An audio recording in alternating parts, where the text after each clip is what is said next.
It is now my pleasure to call to the floor Queen Mathilde of Belgium, who also co-hosted the General Education meeting in 2018 and is also an SDG advocate. Thank you very much for being with us. Excellences, Mesdames et Messieurs. Excellencies, ladies and gentlemen. As an advocate for the achievement of the SDGs, I've always believed that quality education should be a priority. COVID-19 has resulted in much upheaval in all of our lives. Teachers the world over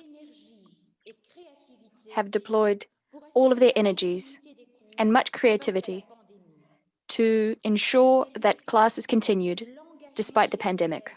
I wish to commend the commitment of pupils, students, and their parents. However, the future remains uncertain. In order to face up to the challenges which we'll see over the next few months and the next few years, we need to mobilize at both the national and the international levels. We've already seen some of that, and the future will depend on whether it continues. Against the backdrop of school closures and strict safety rules, teachers have exhibited great flexibility and the ability for unprecedented creativity. Distance learning, as well as new technologies, have given rise to innovative solutions, including remedial classes, which have helped us to avoid the worst. Based on that experience, we can build a better future. However, we must be frank with ourselves. Despite all of the efforts that were made, many children were left behind, especially the most vulnerable. Girls, children living in poverty, and children with disabilities.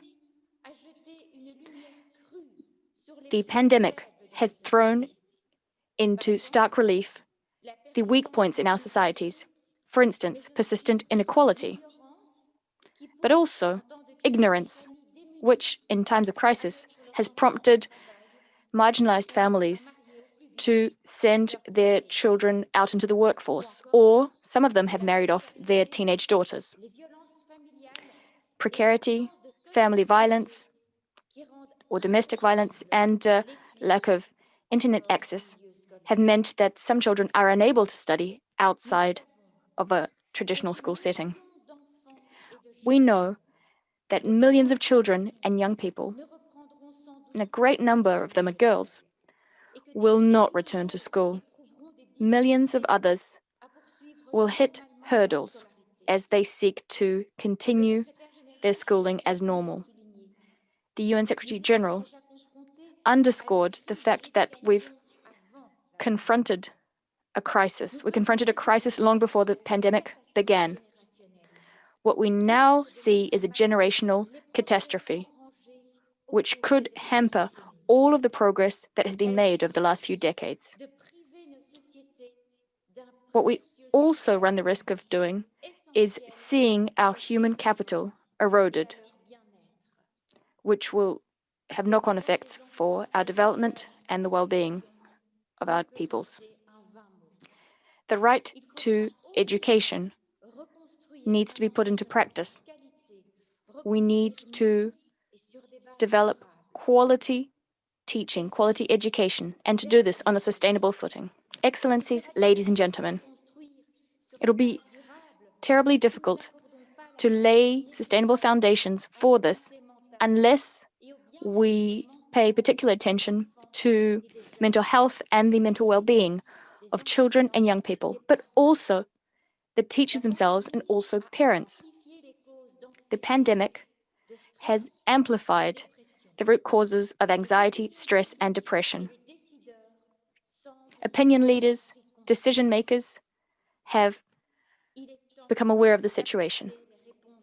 It is high time to offer adequate solutions. We need to take mental health seriously.